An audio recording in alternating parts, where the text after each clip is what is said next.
Federation and provinces. दूसरी बात exemption and imposition of certain taxes, borrowing by the federal and provincial government.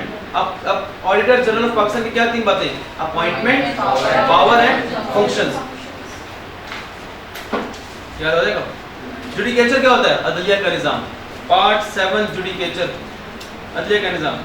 अच्छा, यहाँ पे अदालत के बारे में देखिए क्या लिखा हुआ है, इस्टेब्लिशमेंट, इसमें तो कहते हैं हाईलाइट करें, establishment, jurisdiction and functions of courts.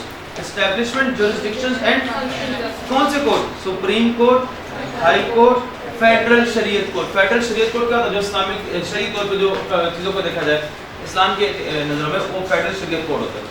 तो तीन कोर्ट्स की तीन बातें, सुप्रीम कोर्ट, हाई कोर्ट और फेडरल शरीयत कोर्ट के बारे में तीन बातें क्या हैं, establishment, jurisdiction and function. Establishment, jurisdiction and, बोले establishment, jurisdiction and, establishment, jurisdiction and किसके, Supreme Court, High court, federal शरीयत कोर्ट। तीन बातें क्या, establishment, jurisdiction and function.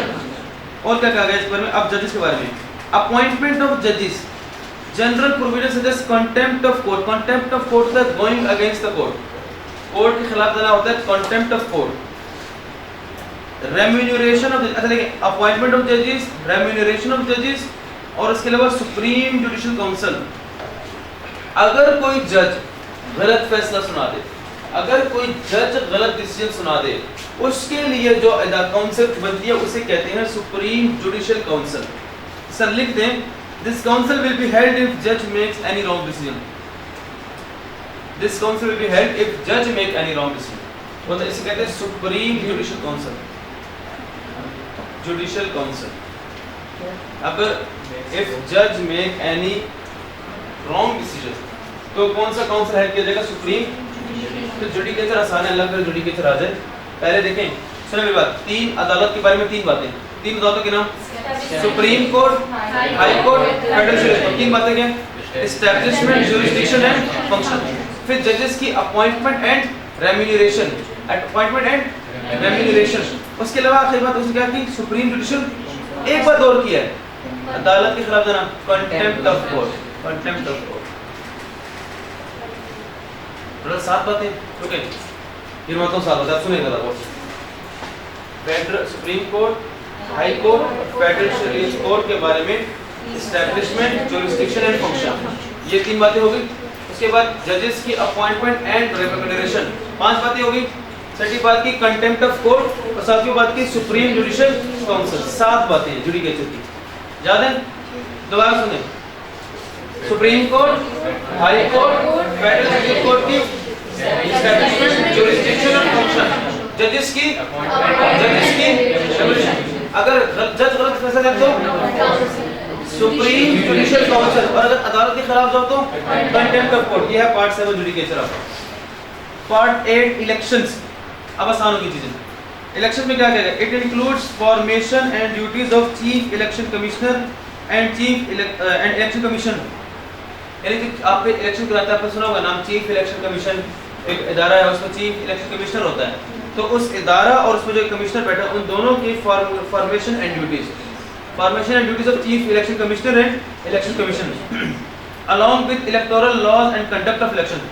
Conduct of elections के बारे में बस ये along with conduct of election, तीन बातें याद रखिए, चीफ इलेक्शन कमिश्नर और चीफ इलेक्शन कमिश्नर और इलेक्शन कमीशन की फॉर्मेशन एंड ड्यूटीज, और उसके अलावा कंडक्शन ऑफ इलेक्शन। ये आपका पार्ट 8 इलेक्शन है, ऐसे याद करना है। नंबर 9 इस्लामिक प्रोविजन, एक लाइन लिखी हुई है बस। It includes provisions related to the holy Quran and Sunnah along with composition and function of Islamic council. लिखिए, इस्लामिक काउंसिल को लिखिए क्या होता है, Islamic council reports to Federal शरीयत Court. Islamic council reports to Federal शरीयत कोर्ट, ब्रैकेट में लिखें type of high court. Federal शरीयत कोर्ट भी एक टाइप ऑफ हाई कोर्ट है, ब्रैकेट में लिखें type of high court. Federal शरीयत कोर्ट के बाद ब्रैकेट में लिखें type of high court, which then reports to supreme court and government, which then reports to supreme court and government. कौन report का सुप्रीम कोर्ट और गवर्नमेंट को? Federal शरीयत कोर्ट को रिपोर्ट कौन देता है?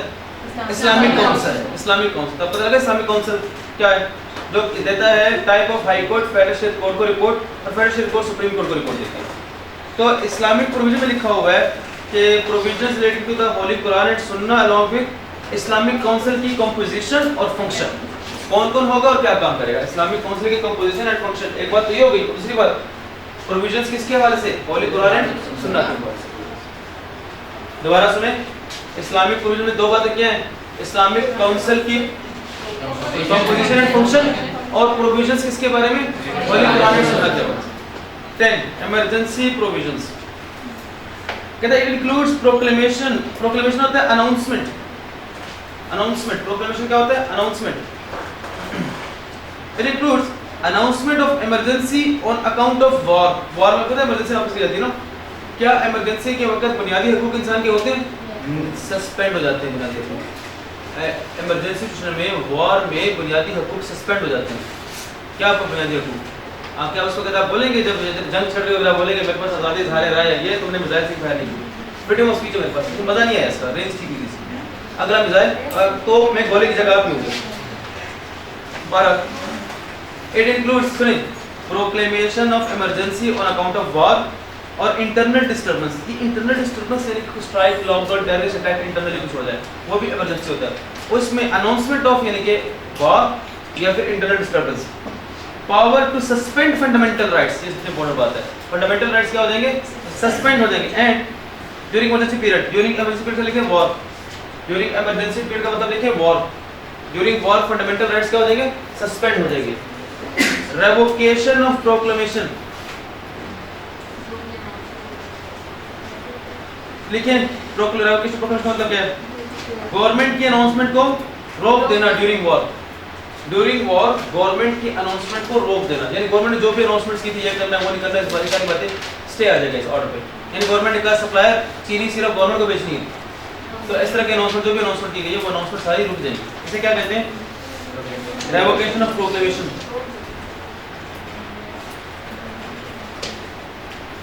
तो इमरजेंसी प्रोविजन क्या क्या है, proclamation of emergency on account of war या फिर suspension of fundamental rights during war और ड्यूरिंग इमरजेंसी पीरियड, और इसके अलावा रेवोकेशन ऑफ प्रोक्लेमेशन। आ जाए पार्ट 11 पे, अमेंडमेंट ऑफ कॉन्स्टिट्यूशन। क्या कॉन्स्टिट्यूशन को अमेंड किया जा सकता है, पढ़े, बहुत आसान है। It includes amendment of constitution by the parliament, यानी हाँ कौन करेगा कॉन्स्टिट्यूशन को अमेंड, पार्लियामेंट। किस तरह करेगा, कॉन्स्टिट्यूशन अमेंडमेंट बिल के, amendment of constitution by the parliament through constitution amendment bill, amendment of constitution by the parliament through constitution amendment bill. दो ही बातें, कौन कर सकता है, पार्लियामेंट। किस तरह करेगा, constitution amendment bill. 12 miscellaneous, miscellaneous होता है छोटे मोटे सारे इधर की बातें। अच्छा इसके अलावा और क्या है मिसलेनियस में, it includes establishment and constitution of public service commission, public service commission के बारे में बात की गई है। Command and function of armed forces, armed forces के बारे में बातें की गई हैं। Moreover it comprises definition and administration of tribal areas, protection to president, protection to governor, protection to minister, protection to national language. ये इधर उधर की जो सारी बातें वो अपने मिसलेनियस में की गई हैं, याद करनी है, याद करनी है। 12 पार्ट आते हैं पेपर में, ये बच्चों को मिलते हैं मसला होता है और एग्जाम में जानबूझ के पूछते हैं। ये आया हुआ है 5 बार, दोबारा मैं इसका बता रहा हूँ। बाकी टीचर्स मैं ही कह रहा हूँ, गलत करते जो भी करते हैं वो कहते हैं घर से खुद याद करके आओ, क्योंकि उन्हें पता है कि एक्सप्लेनेशन करके कि बच्चों को इस तरह से याद, लेकिन हमने जिस तरह रिपीट किया कुछ एक एक दो दो बातें हमें याद होंगी ना, यही हमारी जीत है। बाकी आपने कम से कम आपको किसी भी हेडिंग के बारे में 3 बातें कम से कम पता होनी चाहिए, कम से कम 3, ज़्यादा से ज़्यादा 5, 3 से 5 के दरमियान अपना रखिएगा, आपको बातें पता होनी चाहिए। ये जो 5 स्केजुअल है इंतहाई आसान। आखिरी बात का नाम बताओ, कितने स्केजुअल हैं, इन 5 के नाम बड़े मुश्किल हैं। पहले स्केजुअल का नाम क्या है, दूसरे वाले का, फिर नाम बहुत मुश्किल है ना। 5 स्केजुअल, 5 नाम, first, second, third, fourth and fifth. First में क्या बात की गई देखें, laws exempted from operation of, यानी एग्जेम्प्टेड लॉज। फर्स्ट का लिखते हैं लॉज एग्जेम्प्टेड, लॉज लिख दें, लॉज एग्जेम्प्टेड फ्रॉम ऑपरेशन, या सिर्फ लॉज एग्जेम्प्टेड लिखते हैं, बहुत है। First schedule. Second schedule election of president के बारे में बताया गया कि प्रेसिडेंट के इलेक्शन कैसे होंगे। तीसरा स्केजुअल ओथ्स, ओथ्स में लिखे 3 किस्म के oath, prime minister, president and जजेस। ये जो ओथ लेते हैं, प्राइम मिनिस्टर, प्रेसिडेंट एंड जजेस के ओथ। पहले स्केड्यूल में लॉस एग्जेम्प्टेड, दूसरे स्केड्यूल में इलेक्शन ऑफ प्रेसिडेंट, तीसरे स्केड्यूल में ओथ्स, किस किस के ओथ्स? प्रेसिडेंट, प्राइम मिनिस्टर और जजेस। चौथा स्केड्यूल लेजिस्लेटिव लिस्ट। देखिए लेजिस्लेटिव का मतलब